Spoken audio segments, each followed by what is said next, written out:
right, we'll get started. Dave, you want to start us off? Surely. LeBron, you guys had a rare opportunity the last couple of days to get in consecutive practices, and you had a practice on Friday that you and some of your teammates talked about how good it was for the group. How do you see this helping moving into the Utah game? I mean, it's to be seen. Obviously, we don't know, but like we had a great 40 hours practice score. We got a lot of work in. Hopefully, we can carry you tomorrow. Dave, sorry, Dave. LeBron, the All-Star break obviously is an opportunity for some reflection and a kind of a final reset probably for the stretch run. How do you, what would you need to see tomorrow night to go into that break and then kind of that chance to recalibrate with good feelings about what the rest of the season? Question on my answer tomorrow night again. Is there something unifying about just the roster being locked into place and just knowing when you're in the practice court or the film room, all right, like these are the guys one way or another, it's going to be these guys? That's been my mindset for quite a while now. And obviously, everyone had different thoughts, obviously, because certain games have been, certain people talk about deadline, things of that nature. So that's human nature, obviously. But for me, I've always just had, Dave, I don't play fantasy basketball. This is the team that we have. I've always had that same sense since we started. The only thing that's changed, like, who was in the lineup, because coach, protocol, things of that nature. But my mind has never varied on who's here, who will become anything. I don't play the game. LeBron, you said in San Francisco that it was the most connected that you felt with them and that it felt good on the court. You kind of just elaborate on that feeling and kind of, I don't know how joyless isn't the right word, but like how tough it has been to not have that type of connection. I mean, it's unfortunate that after all those fourth quarters I had shooting during the time we was the most connected. But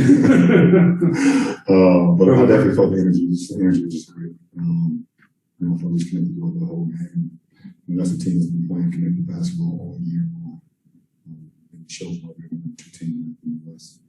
But I just feel like we just came over the line to get to the game. And the results on that side, but possibly had a good game. Where do you see the rest gone? Have you put much thought into how much more can you do? How much more can I do about this team? I mean, that's always been my mindset. Sorry to cut you off, but that's always been my mindset. No matter what's going on, I'm trying to always like to be better.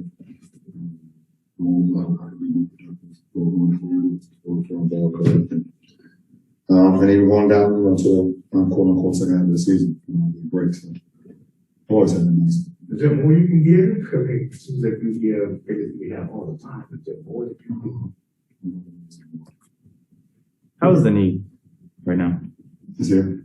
It's present. Maybe not. Is there you described when you first were coming back on it, it's basically around the clock treatment. Is that still the case? Is it just rest that's going to get you back to a better place with it? What's going on? Well, it's the same as my ankle. I was playing last year. The only way to be back to full strength is rest, and I have the luxury of having rest. So that's what I'm saying. Chris? Well, when you look at a team like Utah, they had a bad January. I think they were 4-12 to start off the month. A couple guys out, obviously. What are you seeing from them lately? Rudy's back. He's the anchor of the defense. Donovan was back. Catch protocol. So that's like 2 All-Stars coming back. And Jordan's playing like 6 man. Like he's great point guard, Mike Conley. We got McDonald, she's down on the ball, and also does all the things other facets. And I believe their bench has been also stepping into a sign, play some great games where Rudy was out.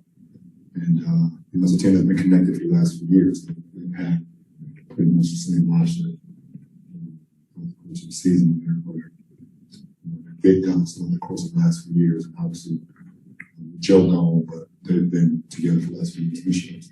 Will you entertain a couple Super Bowl questions real quick? Of course.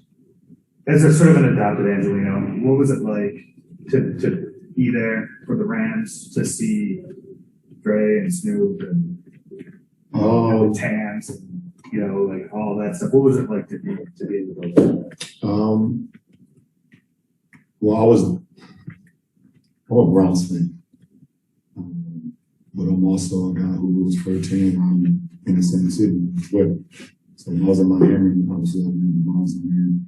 I was a Cowboys fan back then, but we always rooted for the Marlins and we rooted for the Dolphins. I mean, it's just, you know, the city feels better than the hometown teams. So, Miami Hurricanes game, just like I'm support this. And it's, you know, sometimes we should just do it just for better city and everybody. So, but I was there mostly on the football side for a bit. I mean, that's my little brother. Try to be down for him, be with him, and give him any sense of motivation and advice about the years. To see him in the Super Bowl was amazing. So that's one of the friends on the team too. But Odell was the biggest one out of that. But I'm extremely happy for McVay and I'm a big fan of Aaron Donald, Von Miller, Jared Banks, and Cooper Kupp. So that was big time. Second part is just being part of the Super Bowl. For me as a kid growing up, the Super Bowl and Christmas kind of went hand in hand for me as far as excitement. I couldn't sleep the night before Christmas when I was a kid, and I couldn't sleep the night before the Super Bowl. So for me to be in LA, they're hosting at SoFi and having a suite over there, to be able to go and take it with friends and family and us celebrate the Super Bowl was phenomenal. So Dr. Dre, Snoop, Eminem, 50 Cent, Kendrick, Mary J. That we saw. There was a time where the NFL wouldn't even allow rap music to be played inside arenas, or hip hop music to be played inside arenas.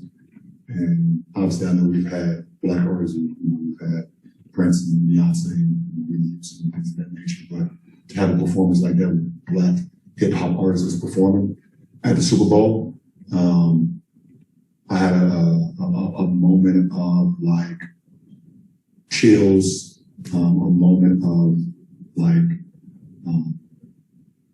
Black Panther, the movie feeling. I had a proud moment to be there and to seeing hip hop being represented at the highest spectacle of any sport, or any. I mean, you have like Super Bowl, you have Coachella, you have like Game 7, the NBA Finals, you have like the Kentucky Derby. You have certain things, the national football before teams were football national championship.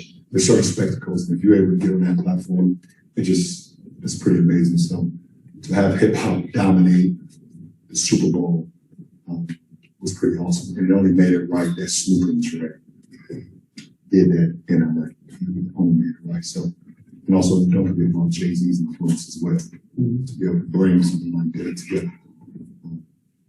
It was pretty awesome. And drink Lobos all day. It was. Is that a tequila brand? I haven't heard of it. You haven't? You can go on my Instagram. You guys usually follow that. To drink Lobos all day from 12 to 12 was the icing cake. Good for the Was pretty good. It's phenomenal. LeBron, you had that tweet yesterday. The Dodgers, Lakers, Rams should all do the joint parade. And we asked Frank about that, and he said there's a real void for him. Obviously, you've been through parades before. You know what that experience is. I mean, when the Rams kind of go through LA tomorrow, what are you going to be thinking about in terms of how amazing it is, how great it is for the city? You know, the fans that will be out there,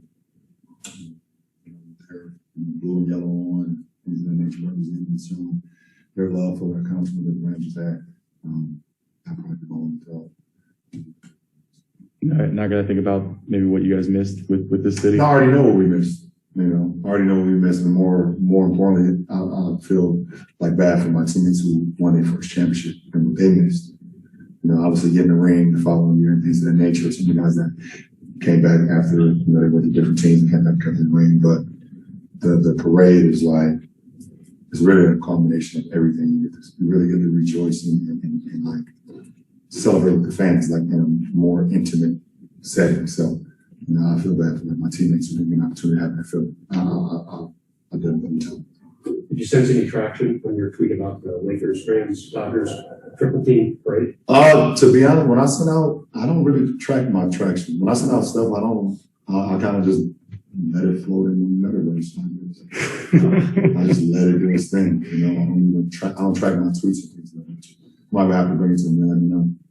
I got a couple questions. So back in You got a couple questions? So back in 2016, when you went to the World Series, you talked to us about like your sports bucket list, wanting to go to major events, and so I guess now Super Bowl's off the list. I've been to a Super Bowl before. What was the other one you went to? Jacksonville. I was in Jacksonville when T.O. came back from ankle during when they played the Patriots. Yeah. And I was there. Okay, but are there other ones that stand out where you'd still like to go? Like back then you said Grand Prix. Yeah, that'd be fun. Monaco. Is that Monaco correct? I'd love to do that. The Super Bowl was this Super Bowl was a little bit different though, obviously from the one in Jacksonville. I mean, I had zero ties to any team. I had never been to Jacksonville before. I was just there to be a part of the spectacle and enjoy a good time. But like this one just felt so much bigger. Also, obviously with the halftime show and me, you know, where I am in my life today. And my son was with me. Bryce went to the game with me. My wife was with me. All my friends and all my guys in that position, man, they were all there. So like, I mean, it's a different feeling. So I don't know. I don't know off the top of my head like this. And 17-year-old you was with you. Yeah, he was there. I want to know about that. He was in a different suite though. The concept of that one was that like a replica of what your bedroom looked like, or was it kind of like a representation? It was a representation. It was a little. I told them while I was there, I said, "Listen, my room has never been this dirty in my life. I don't play that. Like I don't. My stuff is always picked up, clean. Everything put back on the hangers. Everything folded. I got out of bed. I made my bed up all the way through like grade school, high school. Well, for the theatrics stuff, I'll allow to do that. But it was a small representation of my room. It was trippy at all, just to see how that came out. It was the technology. The technology is phenomenal. It wasn't trippy to me because I got an opportunity to see it, kind of like what it was going to be beforehand. But it was to my mom and my best friends back home. My mom couldn't understand how she was seeing her son 20 years ago.